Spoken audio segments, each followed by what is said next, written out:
In this segment of Indigenous Information Literacy, we will review the TCPS2 and how this relates to Indigenous research.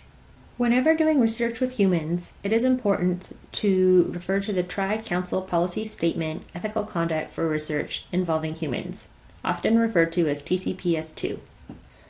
This is a document that was created to help guide researchers in ethical research with human subjects. If you're working with Indigenous communities, there's specifically a chapter 9, which looks at research involving First Nations, Inuit, and Métis peoples of Canada to highlight the specific research concerns with these communities. If you are a student working with human research subjects for an assignment, it is likely that your instructor has already received research ethics approval through the university on your behalf. That said, always check with your instructor to ensure that research specifically with Indigenous peoples is officially approved. If you do need to embark on research ethics approval, you will need to be consulting the TCPS2 Chapter 9 section when working with Indigenous peoples. Many of the concepts that are in TCPS2 overlap with content that we discussed in the source evaluation segment for research done in a good way. So I'll quickly compare and contrast what's going on with TCPS2 versus what we've seen in source evaluation for research done in a good way. Starting at the top of the circle, you will see that consulting with community and elders is really important for research done in a good way.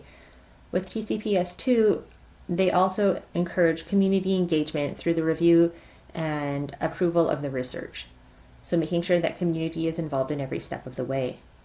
They also emphasize the roles of elders and other knowledge holders in the community and keeping them in an esteemed position. And so that also coincides with consulting with community and elders for research done in a good way. Moving on to the second circle, if we're going clockwise, research done in a good way encourages the offering of gifts of reciprocity. And within TCPS2, this is articulated as including mutual benefits within the research.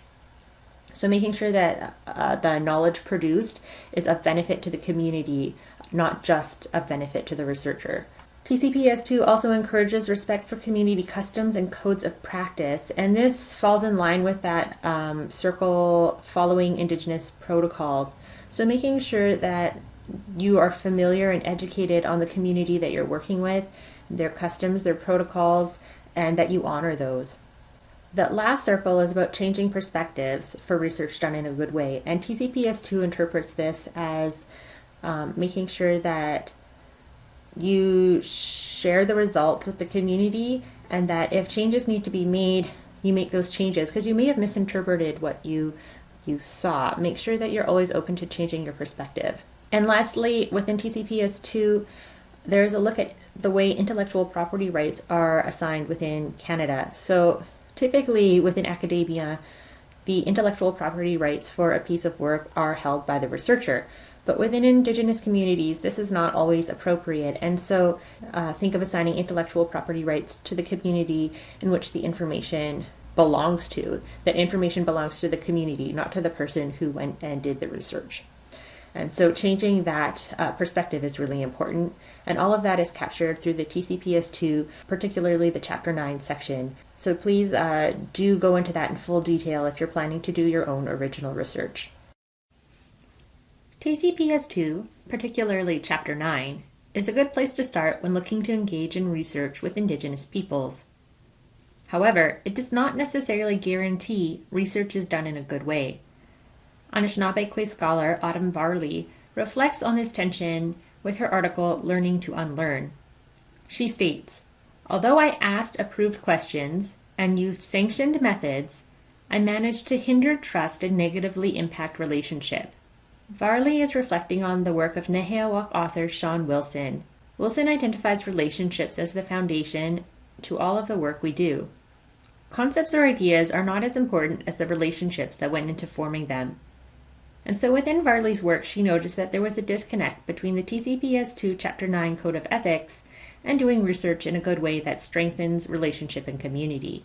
When considering research within Indigenous communities, always be mindful when approaching Indigenous peoples that 1, you are following the TCPS2 guidelines, but also that you consider the cultural community and the relationships as foundations for the research.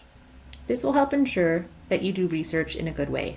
Below are the references used within this segment of Indigenous Information Literacy.